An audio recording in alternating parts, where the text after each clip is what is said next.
The stars had never seemed closer to humanity than they did in the year 2157. After centuries of looking up at the night sky and wondering if they were alone, the people of Earth had their answer. They were not alone, and the universe was far more crowded than anyone had imagined. 20 years had passed since the Galactic Council made first contact with Earth. The massive ships had appeared in orbit without warning, but they came in peace. The Council represented 47 different species from across the galaxy, all united under one government that had maintained order for thousands of years. They offered humanity a choice: join them and take their place among the stars, or remain isolated on their single world forever. Earth's leaders had chosen to join, though not everyone had been happy about it. Some feared that humanity would lose its independence. Others worried that Earth would be conquered or enslaved. But those fears had proven unfounded. The Galactic Council operated on principles of mutual cooperation and respect. Each species contributed what they did best, and everyone benefited from the arrangement.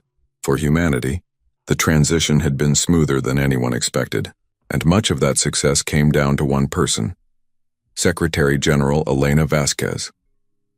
Elena stood on the observation deck of Nexus Prime, the massive space station that served as the Council's headquarters. The station orbited a neutron star in neutral space, equidistant from the major powers of the galaxy. Through the transparent aluminum windows, she could see dozens of ships coming and going, representing species from every corner of known space. She was a woman of average height with dark hair that was beginning to show streaks of gray. Her face carried the lines of someone who smiled often, but also carried heavy responsibilities. At 53 years old, she had spent the last 15 years as Earth's representative to the Galactic Council, and she had earned respect that few humans could claim. "The vote will be close today," said Ambassador Chen, standing beside her. He was a thin man with sharp eyes who served as her primary advisor. "The Dracs are pushing back hard against your mining proposal." Elena nodded slowly. The proposal in question would give Earth rights to mine asteroids in the Kepler Belt, a resource-rich region that had been sitting unused for centuries. The minerals there could power Earth's expansion for generations. But the Drax hegemony, one of the most powerful military forces in the Council, had been blocking the proposal for months. "Warlord Krath thinks we're getting too powerful too quickly," Elena said. "He sees us as a threat, are we?" Chen asked. Elena smiled. "We're barely 2 decades into space travel beyond our own system. The Drax have conquered half a sector. If he sees us as a threat, it says more about his paranoia than our capabilities." The truth was more complicated, and Elena knew it. Humanity had surprised everyone with how quickly they adapted to galactic society. Human engineers had improved shield technology by 17% in just 5 years. Human doctors had discovered cures for diseases that had plagued alien species for centuries. Human artists, musicians, and philosophers had brought fresh perspectives that resonated across cultural boundaries. But it was humanity's diplomatic approach that truly set them apart. Where other species formed alliances based on mutual benefit or fear, humans built relationships based on genuine friendship and shared values. Elena had traveled to dozens of worlds, sitting down with leaders and ordinary citizens alike, learning their customs and understanding their needs.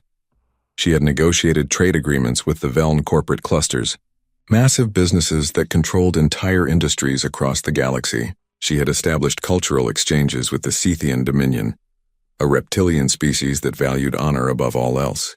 She had even earned grudging respect from the Drax, though Warlord Krath remained deeply suspicious. The council chamber was a marvel of engineering.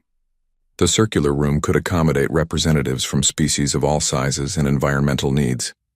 Some delegates sat in water-filled chambers.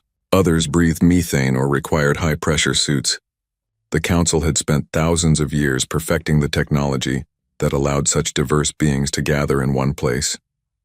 Elena took her seat at the human delegation's position.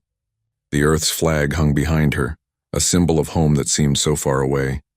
Around the chamber, hundreds of other delegates prepared for the day's session. The noise was overwhelming. Dozens of languages being spoken simultaneously. Translation devices converting them into sounds each species could understand. The council speaker, a towering insectoid creature from the Hive Collective, called the session to order. The chamber fell silent. Today we vote on Proposal 3847, Humanity's Petition for Mining Rights in the Kepler Belt, the Speaker announced. Secretary General Vasquez, you may present your final arguments. Elena stood and walked to the center of the chamber. This was the moment she had been preparing for. She knew every word of her speech by heart, but she also knew that words alone would not win this vote. She needed to reach the delegates on an emotional level, to make them see that humanity deserved this opportunity. Honored delegates, she began. 20 years ago, humanity was alone. We looked at the stars and wondered if anyone would ever answer our questions. Then you arrived, and you offered us something we could never repay, a place among you. You gave us knowledge, technology, and friendship. You showed us that the universe was not a cold, empty place, but a community of diverse peoples working together. She paused, letting her words sink in. Around the chamber, delegates leaned forward, paying attention. Today, we ask for the opportunity to contribute more to this community. The Kepler Belt contains resources that humanity needs to grow. But more than that, we want to prove that we can be trusted with such responsibilities. We are young compared to most species here. We make mistakes, but we learn quickly and we are willing to work hard to earn your trust. Warlord Krath rose from his seat.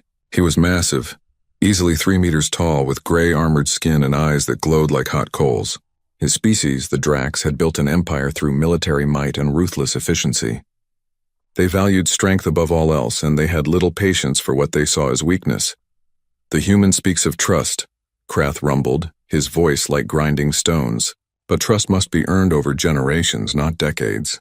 The Kepler Belt lies close to strategic shipping lanes. Giving humans control of those resources could shift the balance of power in this sector. The Dracs' hegemony cannot support this proposal. Other delegates murmured in agreement.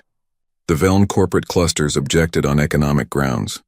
The Sethian Dominion questioned whether humanity had the technical capability to manage such an operation safely. Elena had expected these objections. She had prepared responses for each one. For the next 3 hours, the debate raged back and forth. She answered every question with calm precision. She provided data to back up her claims. She made concessions where necessary and held firm where principles were at stake. Finally, the vote was called. The chamber fell silent as each delegate registered their decision through their personal console. The results appeared on the massive holographic display that floated above the center of the room. The proposal passed by a margin of 3 votes. Elena allowed herself a small smile. It was not an overwhelming victory, but it was enough. Earth would have its mining rights. Humanity would continue to grow and prosper within the Galactic Council. As the session adjourned, several delegates approached Elena to offer congratulations. Even some who had voted against the proposal showed respect for how she had handled the debate. This was how diplomacy worked at its best. People could disagree without becoming enemies. But Warlord Krath did not approach. As Elena gathered her materials, she caught him watching her from across the chamber. His expression was unreadable, but his glowing eyes held something that looked like calculation. He was planning something, though she could not guess what. Ambassador Chen noticed her distraction. "Don't worry about Krath," he said quietly. "He's all bluster. The Dracs know they can't challenge the Council's decision without facing severe consequences." Elena was not so sure. In her years dealing with various species, she had learned that the most dangerous opponents were not the ones who threatened openly, but the ones who plotted in silence. That evening, Elena returned to her quarters on Nexus Prime. The space station maintained residential areas for permanent diplomatic staff, and she had called this place home for years. Her quarters were modest by Council standards: a bedroom, a small office, and a living area with that magnificent view of the stars. She poured herself a glass of wine, a luxury imported from Earth at considerable expense. The mining rights victory deserved celebration, even a small one. She thought about calling her daughter back on Earth, but the time difference meant it would be the middle of the night in New York. Instead, she sat by the window and watched the ships moving through space. Each one represented a story: cargo vessels hauling goods between worlds, passenger liners carrying tourists and business travelers, military ships on patrol to keep the peace. It was a dance of civilization that had been playing out for millennia, and humanity was finally part of it. Elena thought about the path that had brought her here. She had been a lawyer before the Galactic Council arrived, specializing in international law. When first contact happened, Her expertise had suddenly become invaluable. She had been part of the team that negotiated Earth's entry into the Council. Her skill at navigating complex legal frameworks and cultural differences had caught the attention of world leaders, and they had appointed her as Earth's first Secretary General for Galactic Affairs. It had been the opportunity of a lifetime, and she had tried to make the most of it. Every agreement she negotiated, every relationship she built, every small victory she achieved, they all added up to a better future for humanity. Earth was no longer isolated. Human children were growing up knowing they were part of something larger that was worth all the long hours and difficult compromises. A soft chime indicated someone at her door. Elena checked the security display and saw Ambassador Chen standing outside. "Come in," she said, opening the door remotely. Chen entered, looking troubled. "I just received some intelligence from our contacts in the Drax delegation. Krath held a private meeting after today's session. He's furious about the vote," Elena sighed. "He'll get over it. The Drax have lost votes before." "Maybe," Chen said. "But our sources say he was talking about teaching humanity a lesson. About showing the Council that humans can't be trusted with power." "What kind of lesson?" Elena asked, suddenly alert. "They don't know. The meeting was very private, very secure, but the tone worried our contact." Elena considered this information carefully. Warlord Krath was ambitious and proud, but he was not stupid. He would not risk his position by doing something that violated Council law. Still, the warning bothered her. "Increase security around our delegation," she said, "and have our intelligence team monitor Drax communications more closely. I don't want any surprises." Chen nodded and left to carry out her orders. Elena returned to her window, but the peaceful feeling from earlier was gone. She had learned to trust her instincts over the years, and right now they were telling her that something was wrong. The next morning, Elena woke early to prepare for another day of meetings. She had breakfast with the delegation from the Hive Collective, discussing possible collaboration on terraforming projects. Then she reviewed briefing documents for upcoming votes on trade regulations and environmental protections. It was routine work, the kind that made up 90% of diplomatic life. Not every day brought dramatic votes or tense confrontations. Most days were spent in careful preparation, building relationships one conversation at a time, laying groundwork for future agreements. Elena had just finished a working lunch with representatives from 3 minor species when Ambassador Chen contacted her again. "Secretary General, there's been a development. The Veln corporate clusters want to meet with you privately. They say it's urgent." That was unusual. The Veln typically conducted business through official channels. Private meetings suggested something sensitive. "Set it up for this evening," Elena said. "And Chen? Keep this quiet. I want to know what they want before word gets around." The meeting took place in a secure conference room, away from the main diplomatic areas. The Veln representative was a creature that looked like a floating jellyfish, pulsing with bioluminescent light. Its species communicated through patterns of color and light, translated by advanced computers into other languages. "Secretary General Vasquez," the Veln began, its colors shifting to indicate formal respect. "We come with a warning. The Veln clusters have learned of a conspiracy." Elena leaned forward. "What kind of conspiracy?" "We believe certain parties plan to undermine humanity's position in the Council. The method is unclear, but the goal is to discredit you personally and make other species question whether humans should have been granted full membership." "Which parties?" Elena asked, though she suspected she already knew. The Veln's colors flickered with uncertainty. "We cannot say for certain. Our information is incomplete, but we felt obligated to warn you. The Veln clusters value our relationship with humanity. We would not want to see it damaged by treachery." After the Veln representative left, Elena sat in the empty conference room thinking. 2 warnings in 2 days, both vague but concerning. Someone was planning something, and she was the likely target. She could increase her security further, but that would signal fear. She could go to the Council with her concerns, but without concrete evidence she would look paranoid. Or she could continue as normal and trust that the systems in place would protect her. Elena chose to continue as normal. She had not gotten this far by hiding from challenges. Besides, she was on Nexus Prime, one of the most secure locations in the galaxy. What could possibly go wrong here? 3 days later, Elena went to sleep in her quarters after another long day of meetings. The air recycling system hummed quietly in the background. The stars shone through her window. Everything seemed peaceful and safe. At EO347 station time, the life support system in Elena Vasquez's quarters suffered a catastrophic malfunction. Emergency alarms sounded, but by the time the response teams arrived, it was too late. Earth's greatest diplomat, the woman who had guided humanity into the galactic community, was dead. The news reached Earth 6 hours after Elena Vasquez died. The Galactic Council sent an official message expressing their deepest condolences and explaining that a terrible accident had claimed the life of humanity's beloved Secretary General. A malfunction in the life support system had flooded her quarters with toxic gas while she slept. Death had been instant and painless, they assured Earth's leaders. An investigation would be conducted to ensure such a tragedy never happened again. Admiral James Chen received the news while aboard the UHSS Defiance, humanity's flagship currently on patrol near Jupiter.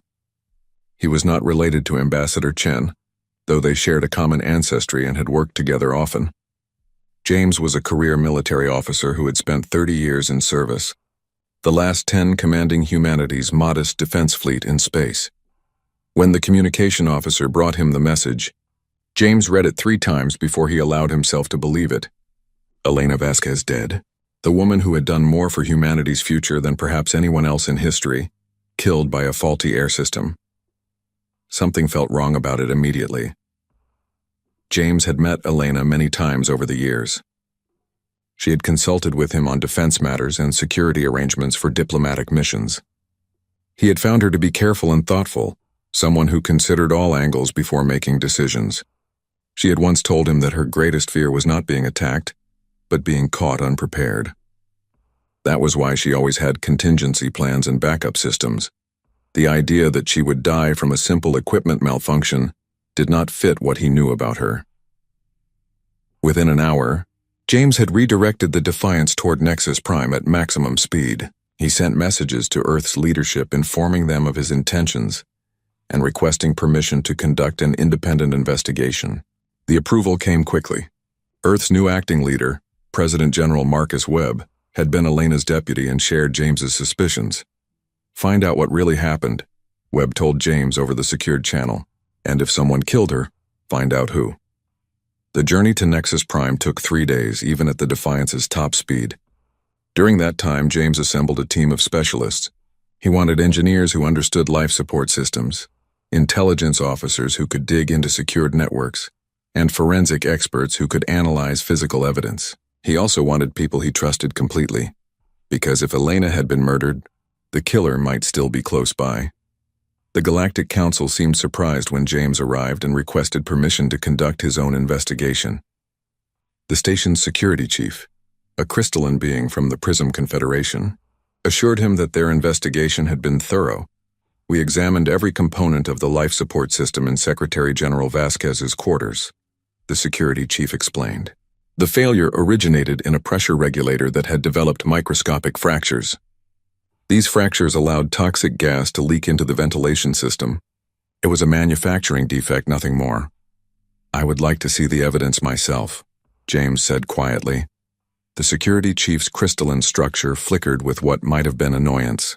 Admiral, we appreciate your concern, but questioning our investigation suggests you doubt our competence. The Galactic Council has been conducting security operations for thousands of years. I am sure you are very competent, James replied. But Elena Vasquez was humanity's representative. Earth has the right to conduct its own investigation into her death. We are not questioning your findings. We simply want to verify them independently. The security chief consulted with higher authorities and eventually granted permission. James suspected they agreed because refusing would have looked suspicious. The council wanted this matter closed quickly and quietly. A human admiral poking around might be annoying, but it was better than having Earth make formal accusations without evidence. James and his team spent the first day examining Elena's quarters. The rooms had been sealed since her death, preserved as a potential crime scene. Everything was exactly as she had left it: her personal belongings, her work materials, the glass of wine she had been drinking before bed. The engineering team focused on the life support system. Chief Engineer Sarah Martinez was a specialist in environmental systems who had designed many of the upgrades on human ships. She took apart the pressure regulator that had allegedly failed and examined it under high-powered scanners. "Admiral, you need to see this," Sarah said after several hours of analysis. James joined her in the makeshift lab they had set up. Sarah displayed a holographic image of the regulator's internal structure, magnified thousands of times. The council investigation said the fractures were caused by a manufacturing defect, Sarah explained. But look at the pattern of the damage. These fractures are too uniform, too precisely placed. Manufacturing defects are random. This looks deliberate. James studied the image carefully. He was not an engineer, but he had learned to trust his specialists. "You were saying someone sabotaged it?" "I am saying this damage was caused intentionally to look like a manufacturing defect. Whoever did this knew exactly where to create the fractures to cause a catastrophic failure, while making it appear accidental. This required detailed knowledge of the system and access to specialized tools." James felt a cold anger settling in his chest. "What else do you need to prove it?" "I need to examine the other components in the system. If this was sabotage, there might be other signs, tools marks, chemical residues, anything the saboteur left behind." Over the next 2 days, Sarah and her team took apart every piece of the life support system in Elena's quarters. They found 3 more pieces of evidence: a microscopic scratch on a seal that matched a specific type of tool used in starship maintenance, a chemical residue that had no reason to be present in a standard life support system, and most damning of all, evidence that the system's diagnostic computers had been tampered with to hide warning signs of the impending failure. "Someone reprogrammed the safety protocols," Sarah explained. "The system should have detected the pressure loss and triggered alarms hours before the gas reached dangerous levels. But someone changed the code so the alarms would not activate until it was too late. This was not a malfunction, Admiral. This was murder." James compiled all the evidence into a detailed report. He included holographic scans, chemical analysis results, and Sarah's expert testimony. Then he requested an emergency meeting with the Galactic Council's leadership. The council convened in a private chamber, smaller than the main assembly hall. Only the senior members were present, representatives from the 12 most powerful species, including Warlord Krath of the Drax hegemony. James presented his findings methodically, displaying each piece of evidence and explaining what it meant. He watched the council members carefully, looking for any reaction that might reveal guilt or prior knowledge. Most seemed genuinely shocked. The speaker from the Hive Collective expressed horror that such a thing could happen on Nexus Prime. The representative from the Aquatic Union demanded to know who was responsible, but Warlord Krath showed no emotion at all. His glowing eyes remained fixed on James throughout the presentation, unblinking and cold. When James finished, the council members conferred among themselves in a rapid exchange of translated languages. Finally, the speaker addressed James. "Admiral Chen, we appreciate your thoroughness in this investigation. However, the evidence you present is concerning but not conclusive. The anomalies your team discovered could have other explanations. Without identifying a specific perpetrator, we cannot take action based on speculation." James had expected this response, but it still made his anger burn hotter. "With respect, Speaker, the evidence clearly shows this was deliberate sabotage. Someone murdered Secretary General Vasquez. The Council has a responsibility to find out who. And we will continue investigating," the Speaker assured him. "But we must follow proper procedures. We cannot make accusations without proof. Doing so could create diplomatic incidents between member species based on nothing but suspicion." James looked around the chamber at the assembled leaders. Some looked uncomfortable. Others seemed eager to move past this awkward situation. And Warlord Krath continued to watch him with those burning eyes. "I understand," James said carefully. "Earth will expect regular updates on the Council's investigation, and we will be conducting our own inquiries to identify the responsible parties." "Of course," the speaker said. "That is your right as a member species." The meeting ended, and James left feeling like he had achieved nothing. The Council had acknowledged the evidence but refused to act on it. They wanted this problem to disappear quietly. James returned to the Defiance and sent an encrypted message to President General Webb on Earth. The message contained all the evidence his team had gathered and his assessment of the Council's response. Webb's reply came 12 hours later, after he had consulted with Earth's other leaders. "Come home, Admiral. We need to discuss our next steps in person." The journey back to Earth gave James time to think. He had spent most of his career believing in the Galactic Council and the order it represented. First contact had seemed like humanity's greatest moment, a chance to join a civilized community of species that had moved beyond war and conflict. But now he understood the truth. The Council was not a perfect institution. It was a political body where power mattered more than justice. The strong species like the Dracs could act with impunity because challenging them would disrupt the status quo. Elena had been murdered, and the Council would do nothing about it because investigating seriously might reveal uncomfortable truths about who was responsible. Earth would have to take matters into its own hands. When James arrived at Earth's orbital command station, he found President General Marcus Webb waiting for him with the entire Security Council. Webb was a former military commander himself, a man in his 60s with iron-gray hair and a reputation for strategic thinking. He had worked closely with Elena for years and had admired her deeply. "Your investigation confirms what we suspected," Webb said after reviewing all the evidence. "Elena was murdered. The question now is what we do about it." The room fell silent. Everyone present understood the implications. If Earth pushed this issue too hard, it could lead to conflict with whichever species was responsible. But if they let it go, they would be admitting that human lives did not matter, that stronger species could kill their leaders without consequences. "We have been conducting our own intelligence gathering," said Director Sarah Kim, head of Earth's intelligence service. "We have sources throughout the Council who owe us favors. They have been asking questions carefully, trying to identify who might have wanted Elena dead." "What have you learned?" James asked. "3 species had the most to lose from Elena's continued success," Kim explained. The Drax hegemony feared that humanity was gaining too much influence. Warlord Krath specifically has been vocal about seeing us as a threat. The Veln corporate clusters worried that human economic innovations would disrupt their business interests. And the Sethian Dominion has been concerned about our cultural influence spreading to their younger generation. "Any evidence linking them to the murder?" Webb asked. "Nothing concrete. But our sources report that representatives from all 3 species held private meetings in the days before Elena's death, meetings that were not logged in official records." James leaned forward. "They conspired together?" "It appears so. Each species had reasons to want Elena removed, but none wanted to act alone. Together they could share the risk and ensure the Council would not investigate too seriously." Webb stood and walked to the window overlooking Earth. From this height, the planet looked peaceful and beautiful, a blue jewel hanging in space.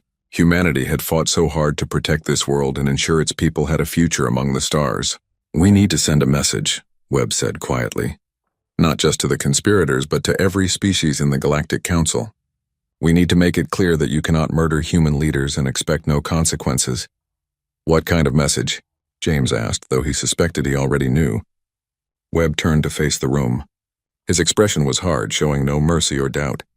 "We give them one chance to deliver the individuals responsible for Elena's death. If they refuse, we take them by force." Several council members shifted uncomfortably. "That would be an act of war," one said. "No," Webb corrected. "It would be an act of justice. The Council claims to operate on principles of law and order.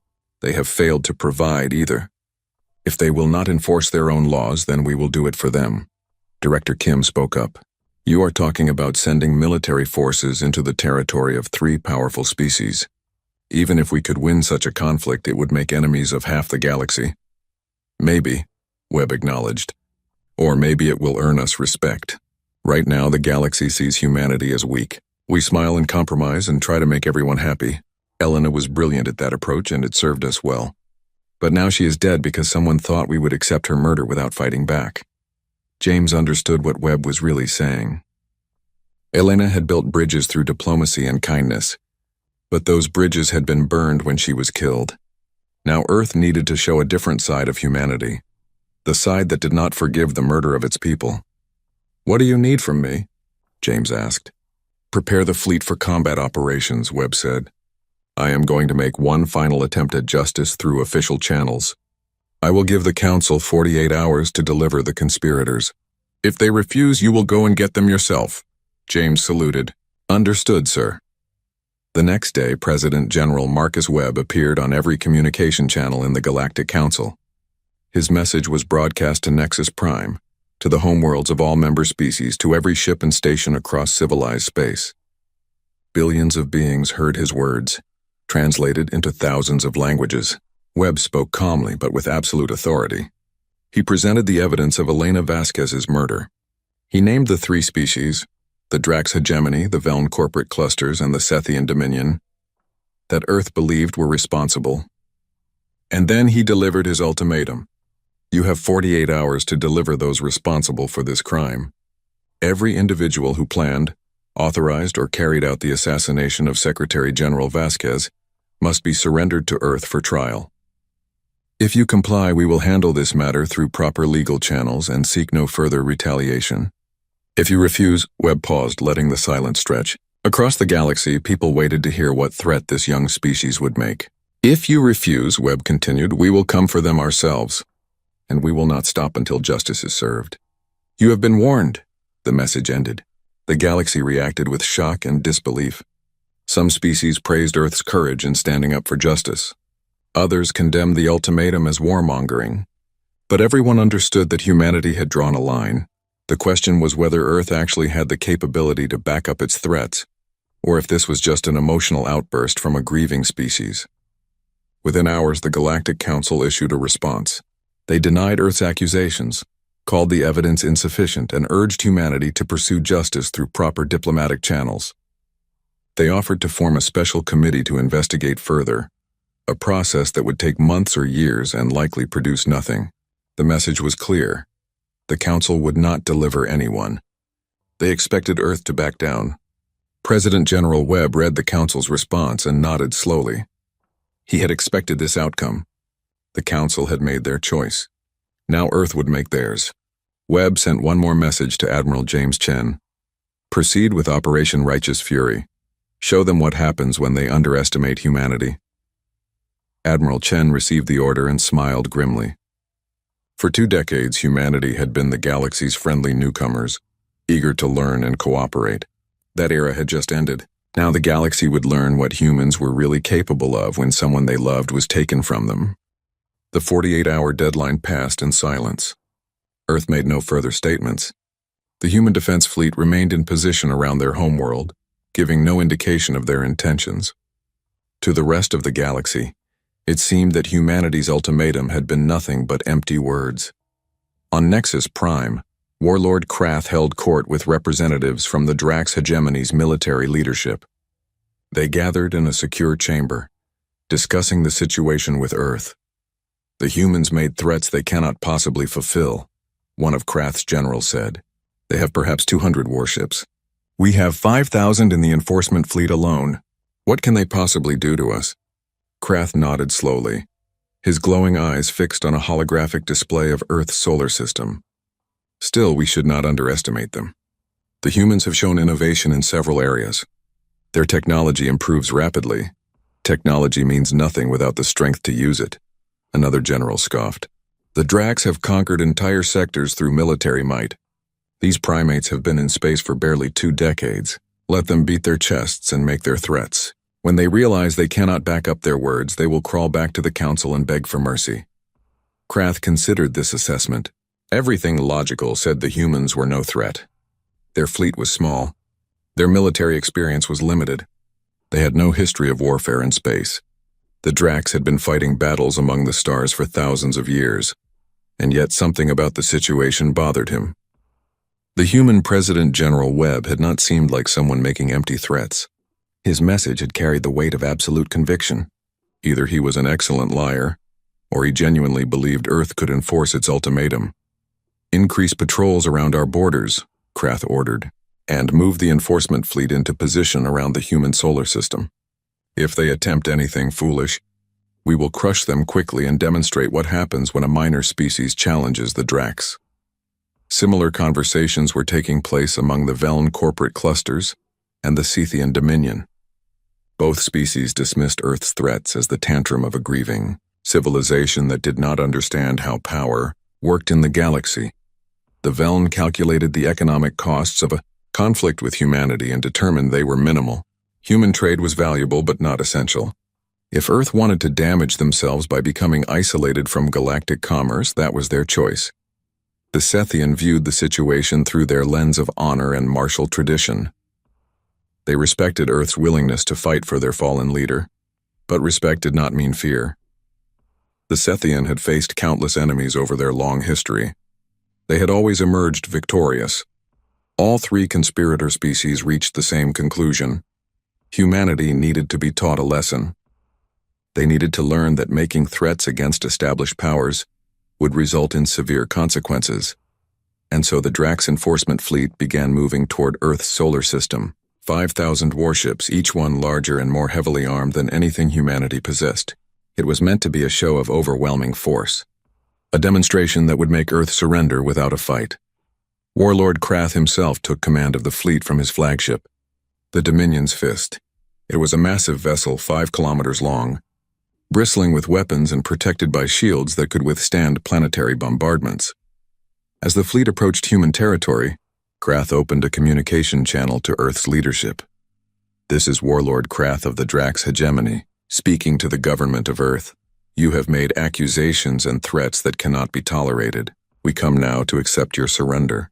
Power down your weapons, stand down your fleet, and deliver your military leadership for trial. Do this and your world will be spared. Refuse, and we will show you why the Drax Hegemony is feared across the galaxy." The response from Earth came not from President General Webb, but from Admiral James Chen.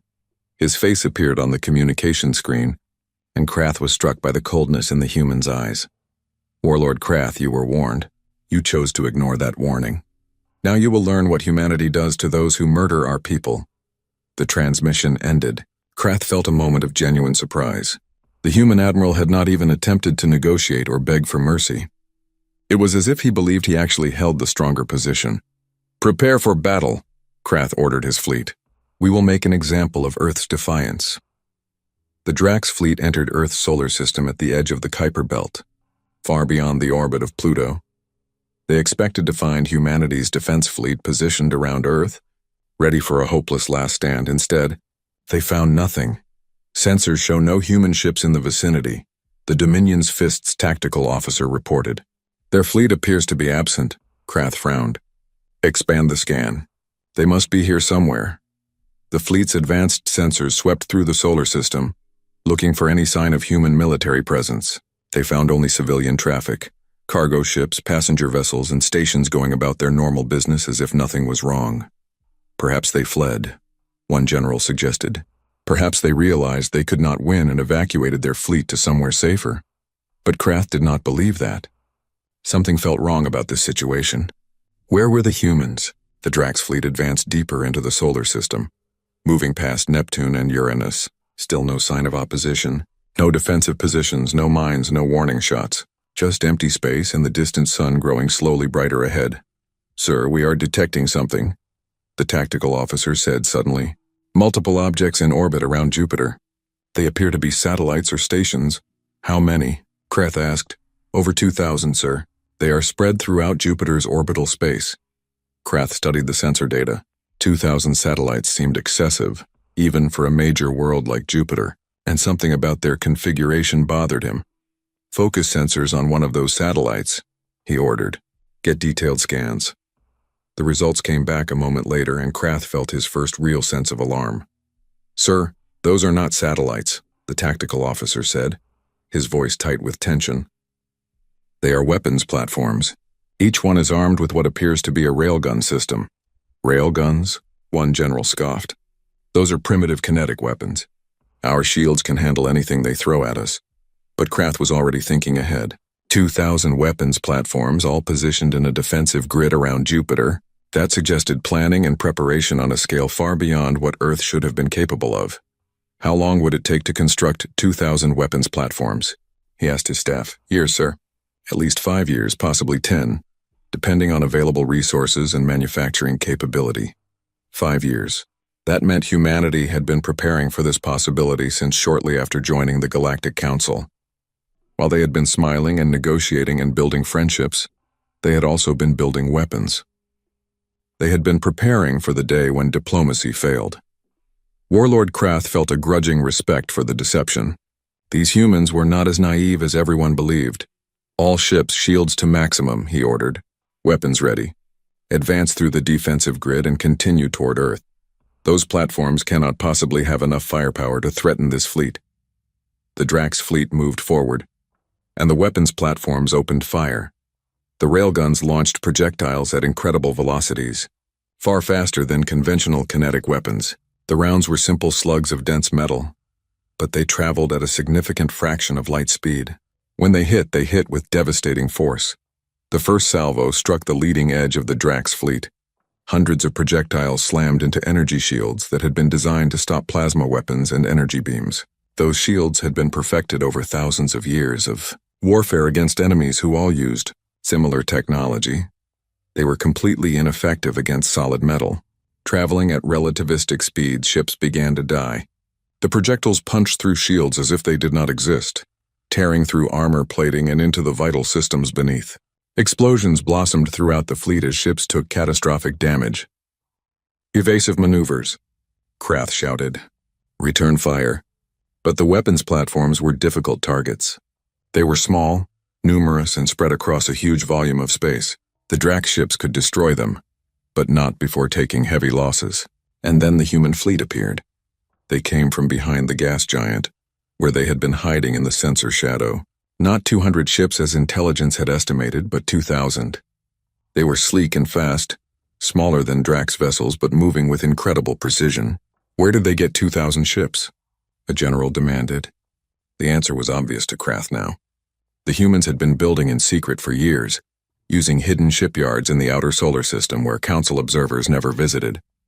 While everyone had been watching Earth itself, monitoring the construction of a few hundred defensive vessels, humanity had been creating a true military fleet in the darkness beyond Neptune. The human ships opened fire with the same railgun technology as the platforms. They coordinated their attacks with perfect precision, focusing fire on individual Drax vessels until they were destroyed, then moving to the next target. There was no confusion, no communication lag, no hesitation. "How are they coordinating so effectively?" someone asked. The answer came from the tactical officer. "Sir, we are detecting quantum entanglement signatures. They are using instantaneous communication between their ships. There is no speed of light delay in their commands." That technology was supposed to be theoretical. The Galactic Council had been researching quantum entanglement communication for decades without success. Somehow humanity had solved the problem and weaponized it. The battle became a slaughter. Drax ships died by the dozens, then by the hundreds. Their weapons were powerful but too slow to target the fast-moving human vessels. Their shields were formidable but useless against kinetic bombardment. Their numbers were impressive, but meant nothing when they could not effectively fight back. Krath watched in growing horror as his magnificent fleet was torn apart. These were some of the best warships in the galaxy, crewed by experienced warriors who had won countless battles, and they were being destroyed by humans who had supposedly been in space for barely 20 years. "Retreat," Krath finally ordered. "All ships fall back to the edge of the system. We need to regroup and reassess." But retreating from human weapons was not simple. The human ships pursued, firing constantly. More Drax vessels died as they tried to escape. By the time the survivors reached the edge of the solar system and jumped to faster-than-light travel, 3,000 of the 5,000 ships that had entered Earth's territory were destroyed or disabled. It was the worst military defeat that Drax hegemony had suffered in living memory. Warlord Krath stood on the bridge of the Dominion's fist, staring at the casualty reports. 60% losses, thousands of experienced crew members dead. The pride of the Drax military had been humiliated by a species that was not even supposed to be a military threat. "Send word to the Hegemony High Command," he said quietly. "Tell them we have engaged humanity and suffered heavy losses. And tell them that everything we thought we knew about human military capabilities was wrong." Back on Earth, Admiral James Chen watched the last Drax ships flee on his tactical display. The battle had lasted 4 hours from first shot to final retreat. Human losses were minimal, 3 ships destroyed, 17 damaged.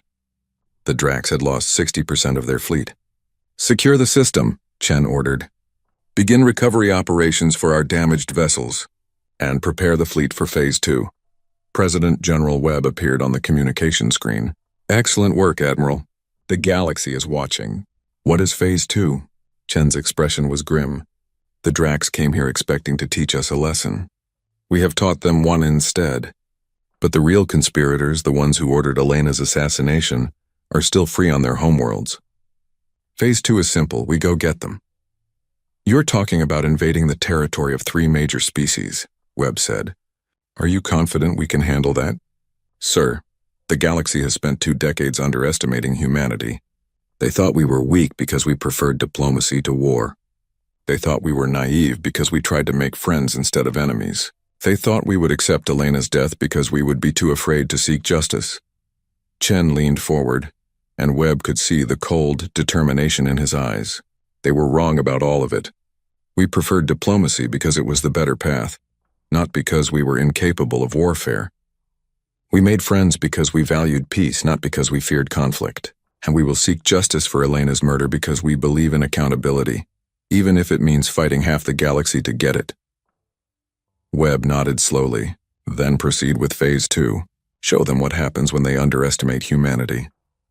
Within hours, the human fleet divided into 3 task forces. One headed toward Drax territory, one toward the Veln corporate clusters, one toward the Sethian Dominion. Earth was going to war, and the galaxy was about to learn a hard lesson about the species they had dismissed as harmless newcomers. Admiral Chen broadcast one final message before the fleets departed. It was addressed not to Earth's enemies but to the entire Galactic Council. You were warned. Secretary General Elena Vasquez was murdered by conspirators who believed they would face no consequences. They were wrong. Earth's fleets are now en route to deliver justice. To the 3 conspirator species, surrender the individuals responsible for the assassination, or your worlds will face the same fate as your fleets. To the rest of the Council, this is what happens when you refuse to enforce your own laws. If you will not provide justice, then we will take it ourselves. The message ended. Across the galaxy, billions watched and wondered if humanity had just signed their own death warrant, or if they had underestimated this young species far more than anyone realized. On Nexus Prime, the Galactic Council convened in emergency session. The mood was tense and fearful. No one had expected Earth to possess such military capability. No one had imagined they would actually attack 3 major species simultaneously. They cannot win, someone insisted.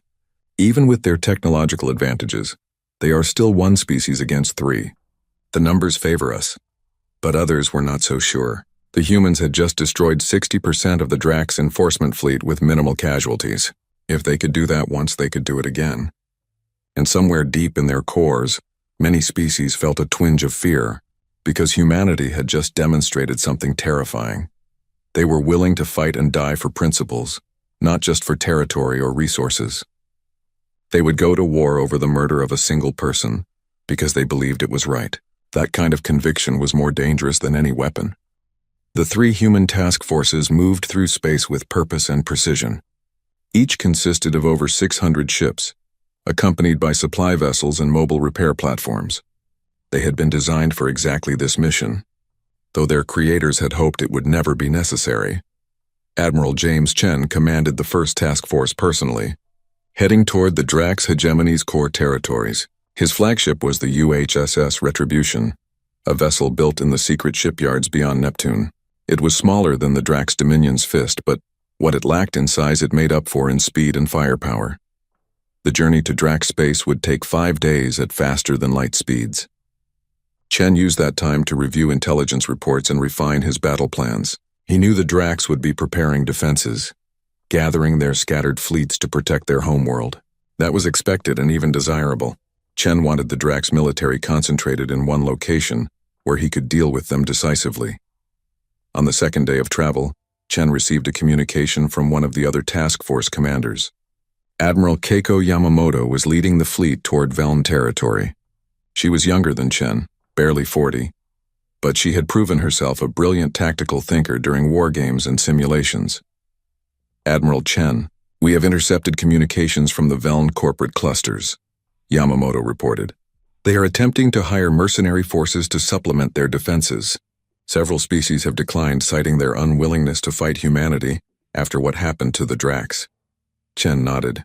That was good news. The galaxy was starting to understand that Earth was not bluffing.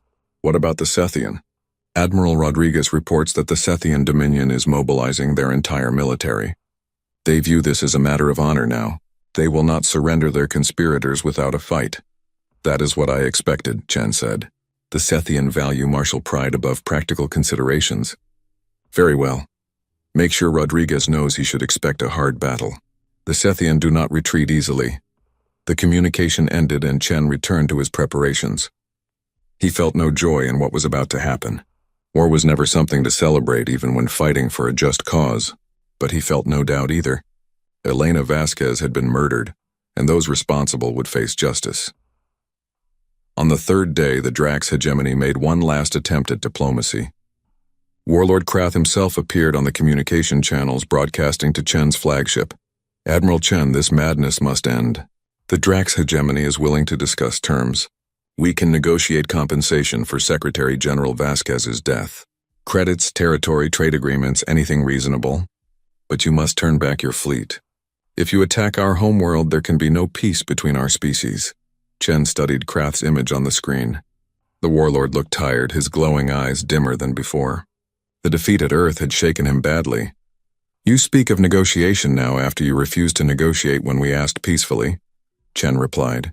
You speak of compensation, as if Elena Vasquez's life can be measured in credits or territory.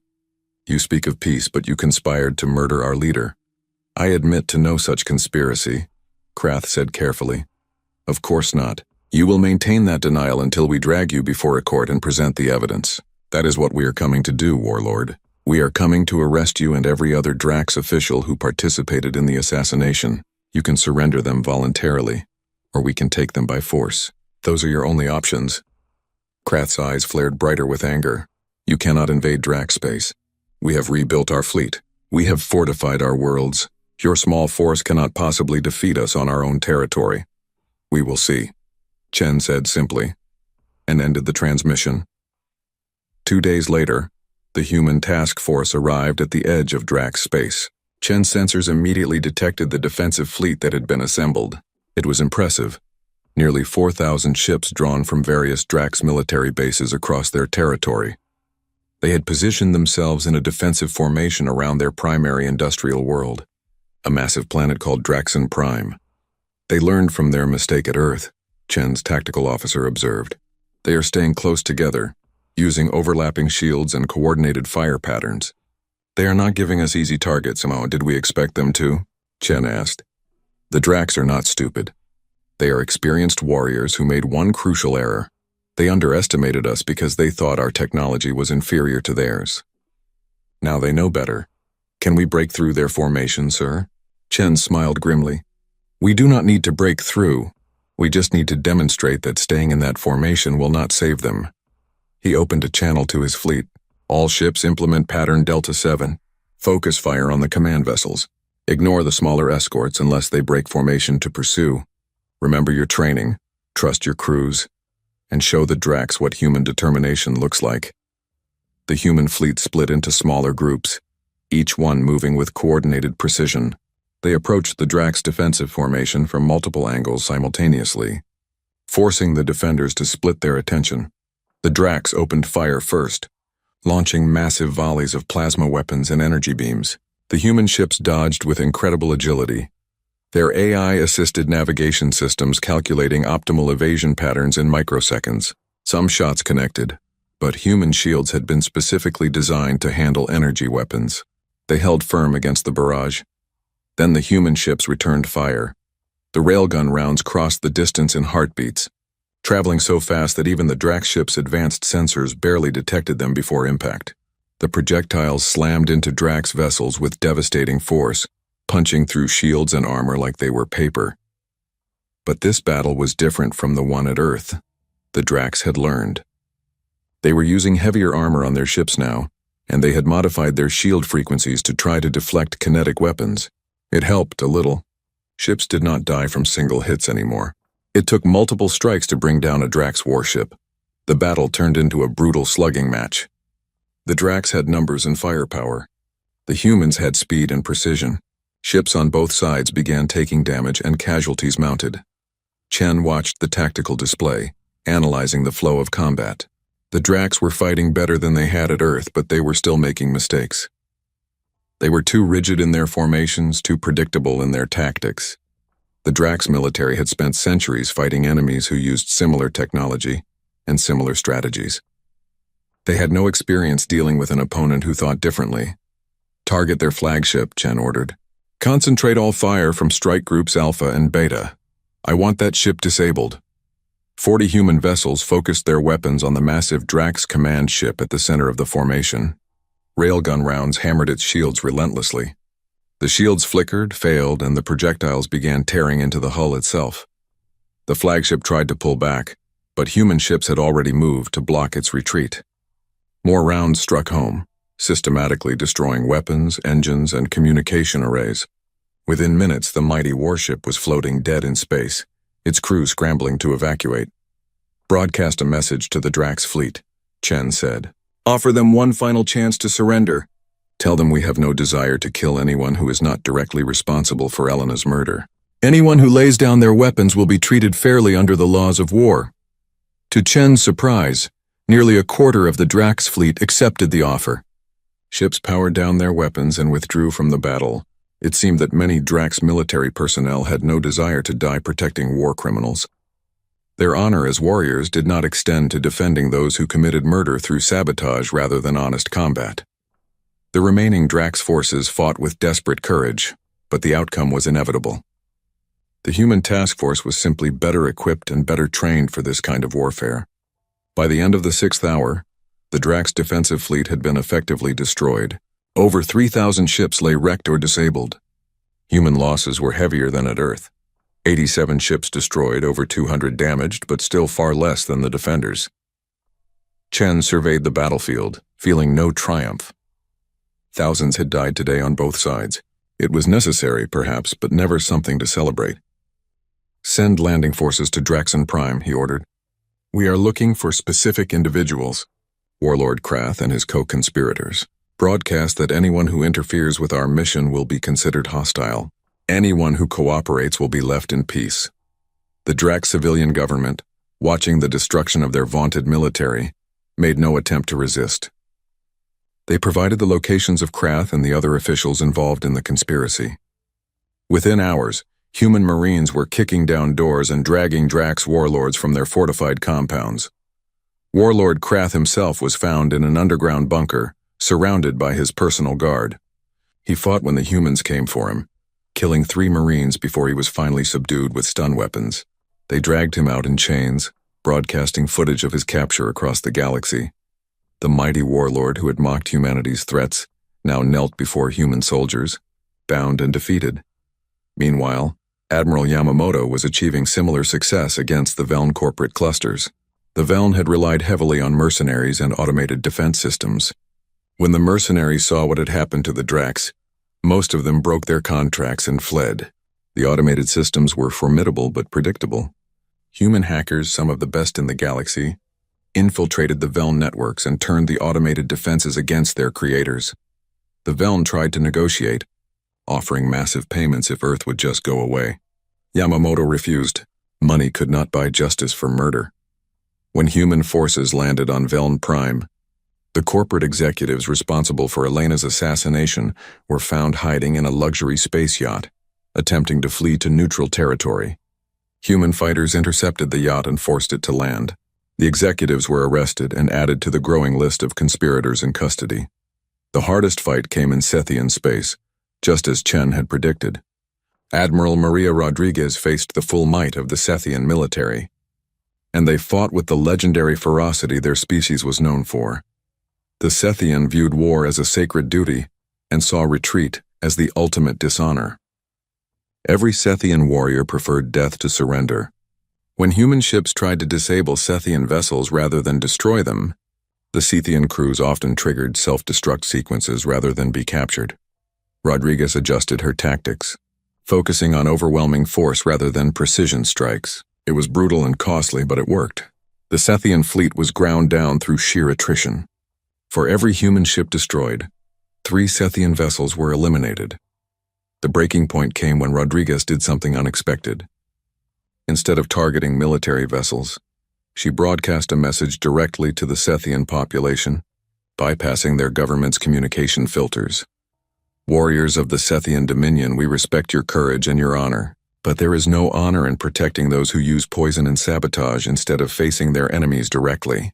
The officials who ordered Elena Vasquez's assassination did not challenge her in honest combat. They sneaked into her quarters while she slept and murdered her with gas and malfunctioning equipment.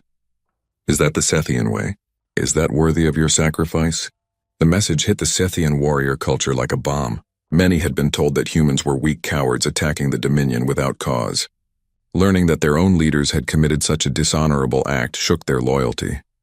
A faction of the Sethian military mutinied, refusing to fight for leaders who had brought such shame upon their species. They seized the conspirators themselves and delivered them to Rodriguez's forces, along with formal apologies for the dishonor their leaders had caused. Rodriguez accepted the apology and the prisoners. She also accepted the mutineers' offer to join humanity's forces as allies, recognizing that many Sethian had no part in the conspiracy and still valued honor above political allegiance. 10 days after the human task forces had departed Earth, they returned home with their prizes. The conspirators from all three species were in custody, transported in secure cells aboard human ships. The galaxy had watched in shock as humanity systematically invaded three major powers and extracted the individuals they wanted with surgical precision. Many species expected Earth to execute the prisoners immediately in revenge. Instead, President General Webb announced that there would be a trial, a proper legal proceeding, with evidence presented and defendants given the right to speak in their own defense. It would be conducted under human law, since the Galactic Council had refused to pursue justice under their own system. The trial was broadcast across the galaxy. Billions of beings watched as human lawyers meticulously presented evidence of the conspiracy. Communication logs showing coordination between the three species. Testimony from whistleblowers who had been involved in the planning. Technical analysis of the sabotaged life support system. Forensic evidence that matched specific tools and techniques to particular individuals. The defendants tried various defenses. Some claimed they were following orders. Others insisted they had acted in their species' best interests. Warlord Krath maintained his dignity throughout, admitting to nothing but also refusing to show remorse. The evidence was overwhelming. The human judges, a panel of 3 respected legal experts, found all the defendants guilty of conspiracy to commit murder and crimes against sentient beings. The sentence was life imprisonment without possibility of parole.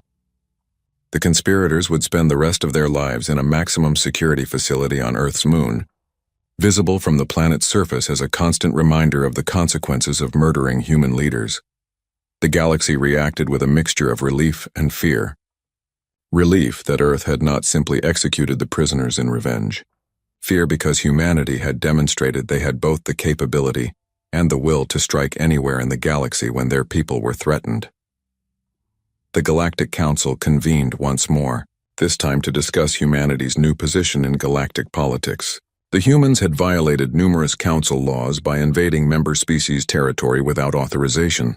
Under normal circumstances, such actions would result in severe sanctions or even expulsion from the council. But these were not normal circumstances. Earth had acted only after the council refused to provide justice for the murder of their leader. They had used overwhelming force but had avoided civilian casualties. They had captured their targets rather than simply destroying their enemies' worlds. And they had conducted a fair trial rather than summary execution. More importantly, half the galaxy's smaller species were now looking to Earth for protection. If humanity could hold even the powerful Drax accountable for their crimes, then perhaps they could protect others from being bullied or exploited by larger powers. The Council's vote was surprisingly one-sided. Rather than sanction Earth, they officially recognized humanity's actions as a legitimate response to an unresolved crime. They also passed new legislation, making the assassination of diplomatic officials a crime prosecutable by the victim's home species, giving legal backing to what Earth had done. It was a revolution in galactic politics, and humanity stood at the center of it. Admiral James Chen stood in the observation deck of the Retribution, looking out at Earth hanging in space below. The fleet had returned home victorious, but he felt no sense of triumph. They had done what was necessary, but thousands had died in the process. Both human and alien lives had been lost because the Galactic Council had failed to enforce its own principles. President General Webb joined him at the window. "You did well, Admiral. Elena would have been proud." Chen shook his head slowly. "Elena would have found a way to resolve this without war. She was better at this than any of us." Perhaps, Webb acknowledged, but she is gone, and we had to handle the situation with the tools we had. We showed the galaxy that humanity will not tolerate the murder of our people. That was necessary. And now? Now we make sure this never happens again. We establish the protocols that will protect other species from similar attacks. We become the guardians Elena always dreamed we could be, but we do it with the strength to back up our principles. Chen thought about that. Elena had built bridges with words and friendship. Those bridges had been burned by her murderers. Now Earth would build new bridges. But these would be reinforced with the knowledge that humanity could and would defend itself and its allies. It was not the galaxy Elena had hoped to create, but perhaps it was the one that would actually work. What about the prisoners? Chen asked. They will spend the rest of their lives watching Earth from their prison on the moon, thinking about what they did. And every species in the galaxy will look at them and remember what happens when you underestimate humanity. On the lunar prison, Warlord Krath stood at the window of his cell, looking down at the blue jewel of Earth. He had been one of the most powerful military leaders in the galaxy. Now he was a prisoner of the species he had dismissed as harmless primates. The irony was not lost on him. The humans had defeated him not through savage violence or overwhelming numbers, but through careful planning and technological innovation. They had been preparing for betrayal since joining the Council, building their strength in secret while maintaining a friendly facade. It had been a masterful deception, and Krath had to admit a grudging respect for it. The humans were not as naive as everyone believed. They were patient, clever, and absolutely ruthless when their principles were threatened. The galaxy had learned a hard lesson. Humanity's preference for peace did not mean they were incapable of war. It just meant that when they did fight, they fought for reasons that mattered, with a determination that could not be broken. Warlord Krath would spend the rest of his life remembering that lesson, and through the broadcasts of this trial and imprisonment, the rest of the galaxy would learn it too. The weeks following the trial brought profound changes to galactic politics. The Galactic Council, which had maintained relative stability for thousands of years through careful balance of power between major species, found itself facing a new reality. Humanity, the species that everyone had dismissed as newcomers barely worth noticing, had become the most influential force in the galaxy almost overnight. The change was not welcomed by everyone. The older established species viewed Earth's rise with suspicion and resentment. They had spent centuries building their positions of power through careful diplomacy and strategic alliances. Humanity had achieved comparable influence in a matter of weeks through sheer military force and moral conviction. But the smaller species, the ones who had spent generations being pushed around by larger powers, saw humanity's actions differently. They saw hope. If Earth could hold even the mighty Drax hegemony accountable for murder, then perhaps the age of bullying and exploitation was finally ending. President General Marcus Webb understood that the galaxy stood at a crossroads. Earth could use its newfound power to dominate others, becoming another Drax hegemony. Or they could use their strength to protect the principles that Elena Vasquez had dedicated her life to promoting: justice, cooperation, and respect for all sentient beings. Webb chose to honor Elena's memory by choosing the harder path. 3 months after the trial concluded, Webb called for an emergency session of the Galactic Council. Representatives from all member species gathered at Nexus Prime, the same station where Elena had died. There was tension in the air. Many delegates feared that Earth was about to make demands or impose conditions on the Council. Instead, Webb stood before the Assembly and presented something unexpected, a proposal called the Vasquez Protocols. Honored delegates, Webb began. The events of recent months have exposed a fundamental weakness in the Galactic Council system of justice. When powerful species commit crimes against weaker ones, there is often no effective mechanism for accountability. The Council prefers to avoid conflict even when justice demands action. Several delegates shifted uncomfortably. Webb was speaking truths that everyone knew but rarely acknowledged openly. My predecessor, Secretary General Elena Vasquez, believed in this council. She believed that diverse species could work together for the common good. She dedicated her life to proving that cooperation was stronger than conflict. Her murder was an attack not just on humanity, but on everything she stood for. Webb paused, looking around the chamber at the assembled representatives. Earth could respond to this attack by withdrawing from the Council and pursuing our own interests alone, Many on my world have urged exactly that, but I believe Elena would want us to make the Council stronger, not abandon it. Therefore, I propose the following protocols. A holographic display appeared, showing the details of Webb's proposal. The chamber fell silent as delegates read through the terms. The Vasquez protocols contained three main provisions. First, the assassination of any diplomatic official would be treated as a crime against the entire Council, prosecutable by any member species. This gave legal justification to actions like Earth's recent military operations. Second, any species could petition the Council for protection if they believed they were being threatened or coerced by a more powerful member. A special tribunal would investigate such claims and, if found valid, authorize collective action to defend the threatened species. Third, and most controversially, Earth would maintain a permanent peacekeeping fleet authorized to respond to violations of Council law anywhere in the galaxy. This fleet would be subject to oversight by the Council, but would not require advance authorization for defensive operations. The reactions were immediate and predictable. Smaller species voiced enthusiastic support. The protocols would finally give them protection from exploitation, but larger species objected strongly. You are asking the Council to legitimize military intervention in our internal affairs, the Drax representative protested. He was not Warlord Krath, who sat in a prison cell on Earth's moon, but a new diplomat who spoke with considerably less arrogance than his predecessor. You are asking us to surrender our sovereignty to human judgment. Not human judgment, Webb corrected. Council law. Earth would only act in cases where clear violations had occurred, and any action we took would be subject to Council review afterwards. If we abused this authority, we would face the same consequences as any other species who violated Council principles. You have just demonstrated that you can defeat any species in this Council. Militarily, the Sethian representative said. She was a warrior herself, and her species had learned painful lessons about challenging Earth. What stops you from simply doing whatever you want, regardless of Council approval? It was a fair question, and Webb answered it honestly. Our principles stop us. Humanity values justice and cooperation. We do not seek to dominate the galaxy. We seek to make it safer and more fair for everyone. But we will not stand by and watch powerful species commit crimes without consequences. If the Council will not enforce its own laws, then we will do it ourselves. The debate raged for hours. Some delegates supported the protocols enthusiastically.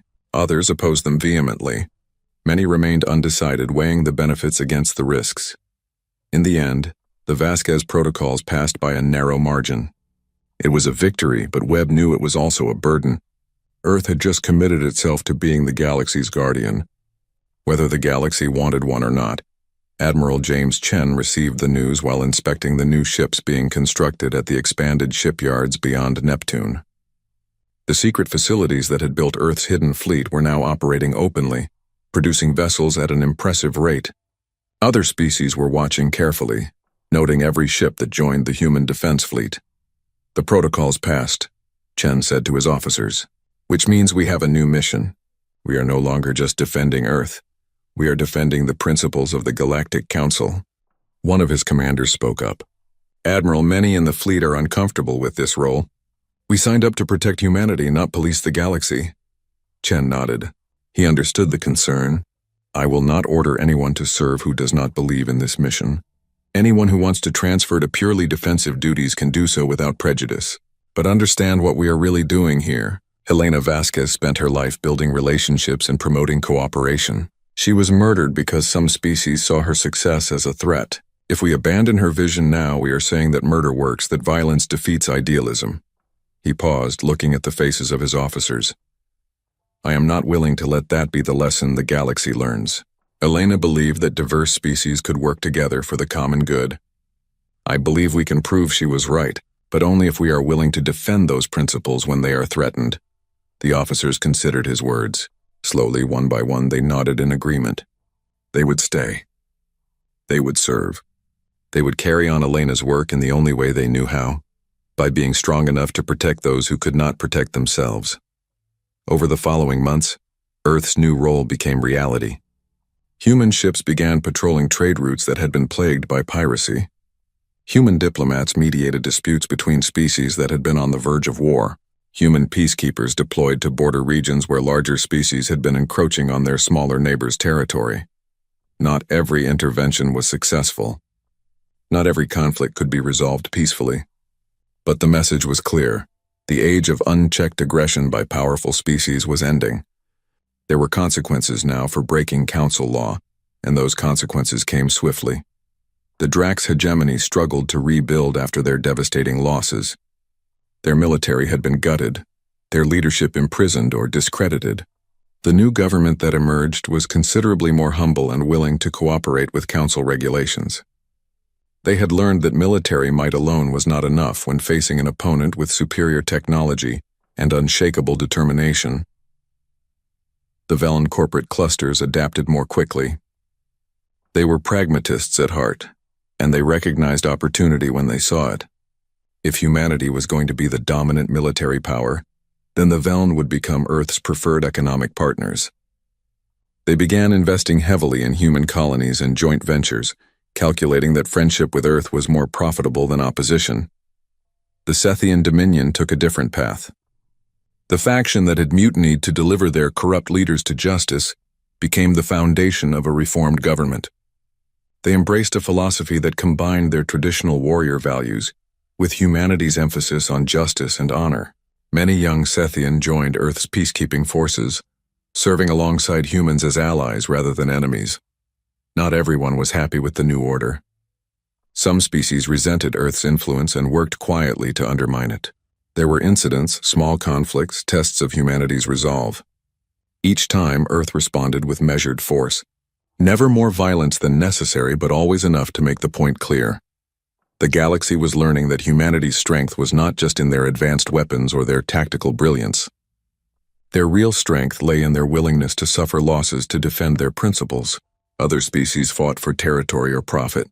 Humans fought for ideals, and that made them nearly impossible to defeat because they would never surrender what they believed in.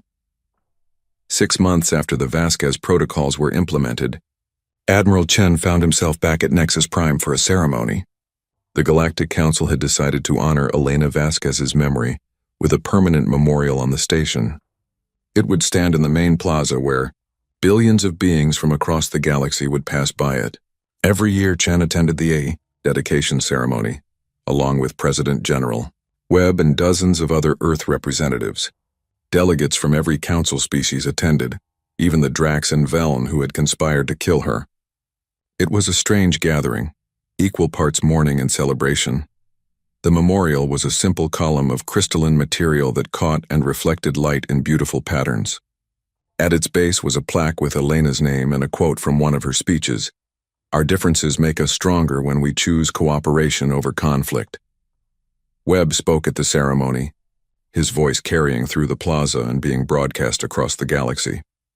Elena Vasquez believed that the Galactic Council could be something greater than a simple alliance of convenience. She believed it could be a true community, where every species contributed their strengths and supported each other's weaknesses. She worked tirelessly to make that vision real, building friendships and understanding between peoples who had never trusted each other before. Webb paused, emotion showing on his face. Her murder could have destroyed everything she built. It could have driven humanity to isolation and revenge. But we chose a different path. We chose to make the Council live up to the ideals Elena fought for. We chose to prove that justice and cooperation are not weaknesses but strengths. He looked around at the assembled delegates. The Vasquez protocols are not about human dominance. They are about making sure that what happened to Elena never happens to anyone else's leader. They are about creating a galaxy where diplomats can do their work without fear of assassination, where weaker species can exist without being exploited by stronger ones, where the Council's laws actually mean something. Webb stepped back and Chen approached the memorial. He placed a bouquet of flowers from Earth at its base, a gesture that was becoming traditional for human mourning. Other delegates followed, each adding their own species' symbol of respect for the dead. As Chen stood looking at Elena's memorial, he thought about everything that had changed in such a short time. They had gone to war. They had killed thousands. They had terrified half the galaxy and inspired the other half. All because one woman had been murdered, and humanity had refused to let that crime go unpunished. Was it worth it? Chen honestly did not know. The costs had been high. The risks had been enormous. Earth could have lost everything if their gamble had failed, but they had not failed. They had won, not just a military victory but a moral one. They had proven that principles mattered more than power, that justice was worth fighting for, that a species could be both peaceful and strong. A young officer approached Chen. "Admiral, there is a situation developing near the Outer Rim. The Kravix warlords are threatening to invade the Peaceful Collective's territory. The collective has petitioned the Council for protection under the Vasquez protocols." Chen nodded. The Peaceful Collective was a group of small species who had banded together for mutual protection, but had no real military capability. The Kravix were raiders and bullies who had been preying on their neighbors for generations.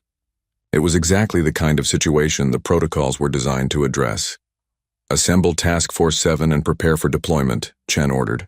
"Let the Kravix know that if they proceed with their invasion, they will be facing human warships, and let the Peaceful Collective know that they are under our protection."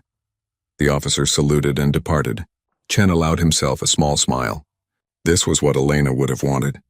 Not the violence or the military power, but the idea that smaller species could call for help and actually receive it, that bullies could be stopped, that justice could prevail. He stood at the memorial a moment longer, then turned to leave. There was work to do. As Chen walked through the corridors of Nexus Prime, he passed representatives from dozens of species. Some nodded respectfully. Others watched him with fear or suspicion. A few even smiled, grateful for Earth's protection. The galaxy had changed and humanity had changed with it. They were no longer the naive newcomers who had joined the Council 2 decades ago. They were guardians now, protectors, the species that other civilizations looked to when they needed help. It was a heavy burden, but one that humanity accepted. Elena Vasquez had taught them that being part of a community meant having responsibilities as well as rights. She had shown them that diplomacy and friendship could build bridges between species. Now Earth was showing the galaxy that those bridges needed to be protected. That the principles Elena died for were worth defending with force when necessary. Back on Earth, in the capital city where the world government met, there was another memorial to Elena Vasquez. It was larger and more elaborate than the one on Nexus Prime, featuring a statue of her standing with her arms outstretched, welcoming all who approached. Children came to the memorial on school trips, learning about the woman who had guided humanity into the stars. Veterans of the recent conflicts came to remember what they had fought for. Diplomats from across the galaxy visited to pay their respects to someone who had truly understood what cooperation meant. And every evening at sunset, someone came to place fresh flowers at the base of the statue. Sometimes it was a government official. Sometimes it was a random citizen. Sometimes it was someone from another world entirely. An alien who had been inspired by Elena's vision. The flowers accumulated throughout the day, a rainbow of colors from dozens of worlds until the memorial was surrounded by beauty. Then, each night the flowers were collected and distributed to hospitals and care facilities across the city, spreading that beauty to those who needed it most. It was a small tradition, but it captured something essential about Elena Vasquez's legacy. She had brought different peoples together not through force or intimidation, but through kindness and understanding. She had planted seeds of friendship that continued to grow even after her death. President General Webb stood at his office window, looking out at the memorial in the distance. He had been Elena's deputy and friend for over a decade. Her death had left a hole in his heart that would never fully heal, but it had also given him purpose. Every decision he made, every policy he implemented, every deployment he authorized, all of it was guided by one question. What would Elena have wanted? She would have wanted justice, which they had achieved. She would have wanted the Council to be stronger and more fair, which they were working toward. And she would have wanted humanity to use its strength wisely, protecting rather than dominating. Webb was determined to honor that vision, no matter how difficult the path ahead might be. A communication alert interrupted his thoughts. It was Admiral Chen, reporting from Nexus Prime. "Sir, the Kravix have backed down. When they learned human forces were en route, they withdrew their invasion fleet and are now requesting mediation talks with the Peaceful Collective. Apparently they do not want to test whether our weapons are as effective as the rumors claim." Webb smiled. "Excellent. That is exactly the outcome we hoped for. Deploy observers to make sure the talks proceed fairly. but keep our main fleet on standby in case the Kraviks change their minds." "Understood, sir. There is one more thing. The Peaceful Collective has asked if they can send a delegation to Earth. They want to visit Elena's memorial and thank humanity personally for protecting them." "Tell them they are welcome," Webb said, "and arrange for them to speak to our diplomatic academy students. Let our future diplomats hear firsthand from species who benefit from the principles Elena taught us." The transmission ended, and Webb returned to his contemplation of the memorial. The statue of Elena stood with the setting sun behind her, making her appear to glow with golden light. It was a beautiful illusion, a trick of timing and perspective, but in a way it was also truth. Elena Vasquez had brought light to the galaxy through her work. She had shown different species that they could trust each other, that cooperation produced better results than conflict. Her murder could have extinguished that light. Instead, it had made it burn brighter. Humanity had proven that they would defend the principles Elena stood for, that they would fight to protect a vision of the galaxy, where justice and cooperation prevailed over power and exploitation. The cost had been high. Thousands had died in the brief but intense conflicts. Earth had made enemies who would plot revenge for generations. The burden of being the galaxy's guardian would test humanity's resolve in ways they could not yet imagine. But it was worth it. Every species that now lived without fear of bullying, every diplomat who could do their work without worrying about assassination, every child who grew up believing that justice mattered, they were all part of Elena's legacy. Webb turned away from the window and returned to his desk. There were reports to read, decisions to make, crises to manage. The work of governing never ended, but he carried with him the knowledge that the work mattered, that human choices rippled across the galaxy, affecting billions of lives, that Elena Vasquez had not died in vain. On Earth's moon, in the maximum security prison that housed the conspirators who had murdered Elena, Warlord Krath sat in his cell and watched Earth rotate slowly below. He had time to think now, endless hours to contemplate his mistakes and their consequences. He had believed that killing Elena would weaken humanity, that removing their beloved diplomat would leave them confused and vulnerable. Instead, it had awakened something in them, a determination that proved far more dangerous than any weapon. Krath had spent his life studying warfare and strategy. He understood that battles were won through superior force, better tactics, and willingness to do what was necessary. He had built an entire career on those principles, but he had never understood what he was fighting against until it was too late. Humanity did not fight for territory or resources or glory. They fought for ideas, for principles, for the memory of a single person who had believed in something better. That kind of enemy could not be defeated through conventional means.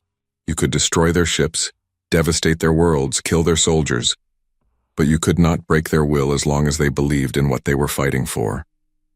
Krath would spend the rest of his life in this cell, a living reminder of what happened when you underestimated humanity's capacity for both forgiveness and vengeance. They had not executed him, which showed mercy, but they had imprisoned him where he would watch their world every day, which showed that they never forgot. It was, he had to admit, a perfectly chosen punishment. The humans had learned well how to make their point. The galaxy moved forward into an uncertain future. The Vasquez protocols created new structures and expectations, but implementing them would take years. There would be challenges, setbacks, conflicts that tested humanity's resolve and wisdom, but there would also be victories. Small species finding their voice, bullies being held accountable, justice being served even when it was difficult or costly, and through it all, Elena Vasquez's vision would endure. The idea that different species could work together, that cooperation was stronger than conflict, that every sentient being deserved respect and justice. Admiral Chen stood once more at Elena's memorial on Nexus Prime. He came here whenever he visited the station, taking a few moments to remember the woman who had started everything. "We are doing our best," he said quietly to the memorial, knowing Elena could not hear but needing to say the words anyway. "We are trying to build the galaxy you dreamed of. It is harder than you made it look. There is more violence, more conflict, more compromise than you would have accepted, but we are trying." He placed a hand on the crystalline column, feeling its smooth surface. "The galaxy knows now that humanity will not tolerate the murder of our people. They know we have the strength to enforce our principles, but I hope they also come to understand that we prefer peace, that we would rather build than destroy, cooperate than dominate." Chen stepped back and saluted the memorial, a final gesture of respect. Then he turned and walked away, returning to his duties as commander of humanity's peacekeeping fleet. Behind him, the memorial caught the light and cast rainbow patterns across the plaza, a reminder that even in the cold darkness of space, beauty and hope could endure. Elena Vasquez was gone, but her dream lived on. And humanity, the species that the galaxy had dismissed as naive newcomers, would spend generations proving that her dream was worth fighting for. The galaxy had killed Earth's leader. Mankind's wrath had crushed their armies. But in the end, it was not rage that defined humanity's response, but determination. The determination to seek justice. The determination to protect the innocent. The determination to prove that principles mattered more than power. And that determination, more than any weapon or fleet, was what made humanity truly dangerous.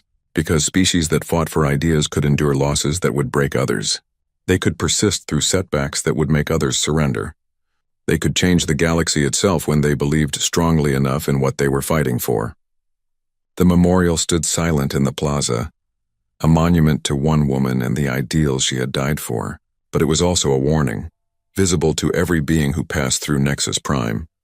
A warning that humanity remembered, a warning that humanity protected its own, a warning that the age of unchecked power and unpunished crimes was over, and most importantly, a promise that Elena Vasquez's dream of a better, fairer, more just galaxy would endure, protected by the species she had guided into the stars. The galaxy had learned its lesson.